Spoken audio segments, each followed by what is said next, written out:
माता जी के रोज विचार सुनने के लिए चैनल को सब्सक्राइब कर दीजिए संतो। सत संगत जी, प्यार से कहना धन निरंकार जी।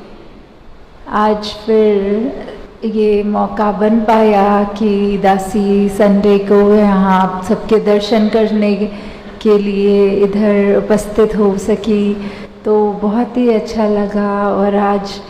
भी वही बात है कि जिस तरह हम जब भी संगत आते हैं, भाई हों, बच्चे हों, बुज़ुर्ग हों, या वो किसी तरह भी अपने मन के भाव रखते हैं, सब में इतनी बड़ी जो सिखलाई होती है। तो हम अगर इसी बात को ये समझ लें कि सत्संग में अगर दासी ना भी कुछ बोले तो भी वो सारे मन के भाव वही होते हैं जो वो सब महापुरुष पहले से ही रख देते हैं कि कैसे एक जीवन को जीना है।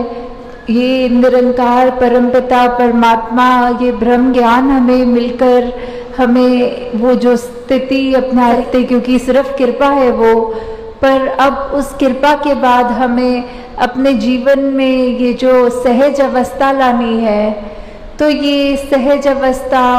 ये हमको भक्ति के मार्ग पे कैसे और दृढ़ कर सकती है। कि कैसे हम ये सत्संग में भी बार बार सुनते हैं कि हमें अपने जीवन में एक वो बैलेंस लाना है कि स्थिति कैसी भी हो, एक जैसे हमें अचीव कैसे करना है, ये हमको अपनी ज़िंदगी में प्रैक्टिस कर कर के कैसे ढालना है। जैसे कोई भी अगर जितनी भी उम्र है हमारी, उस हिसाब से कुछ ना कुछ उतार चढ़ाव आते ही रहते हैं। अगर किसी का बहुत छोटा बच्चा भी स्कूल के लिए एडमिशन लेनी है तो माता पिता को चिंता होती है कि कब होगा, और वो बेचैनी या कोई भी ऐसी बात। थोड़ा वो बच्चा जब बड़ा हो गया और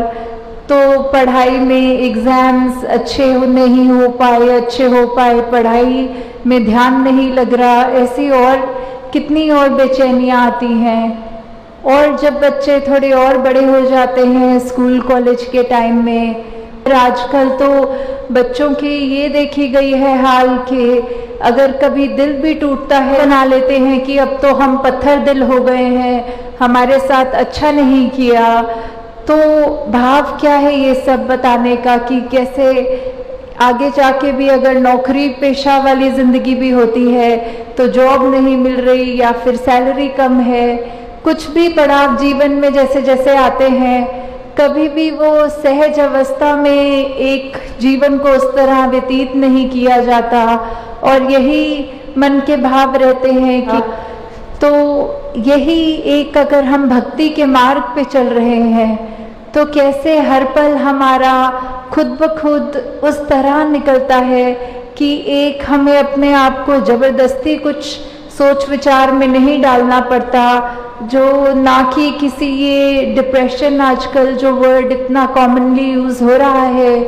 कि हम अगर सचमुच प्रभु परमात्मा निरंकार से भी दुनियावी रूप का दुख हमें उस तरह दुखी नहीं कर सकता, और कोई भी स्थिति हमको इतनी सुखदाई भी है तो उसमें भी बहुत ज़्यादा खुशी का एहसास नहीं होता। तो आज सुबह की ही घटना की दासी के पास एक बहन आई और बोली कि उनका 13 साल का एक छोटा बच्चा वो ब्रह्मलीन हो गया है। तो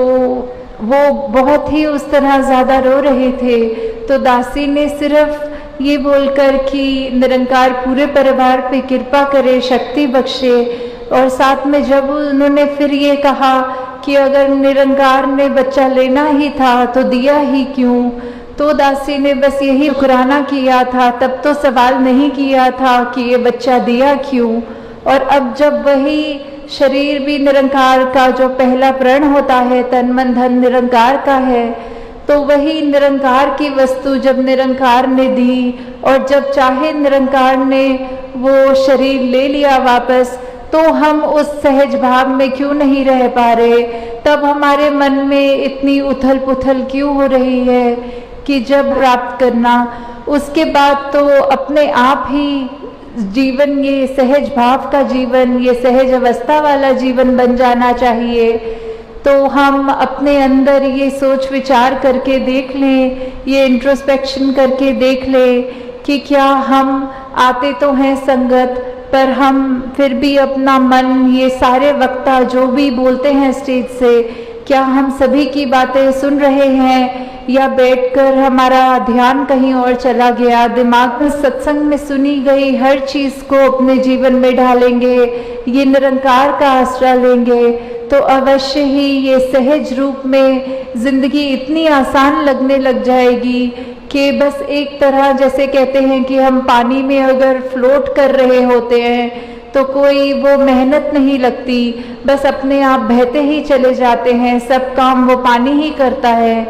तो वैसे ही जब इस निरंकार में जीते जी हम भ्रमलीन हो जाए है, तो हर पल हमें अब कोशिश यही करनी है, चाहे हमारी कोई भी उम्र हो, कहीं से भी आए हों, कुछ भी हमारे जीवन में चल रहा हो, हम किसी भी बैकग्राउंड के हों,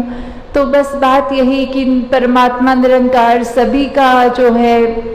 वो हम सबके लिए जीवन में जो कर रहा है, और इसी प्रकार हर पल ये शुक्राना तभी किया जा सकता है।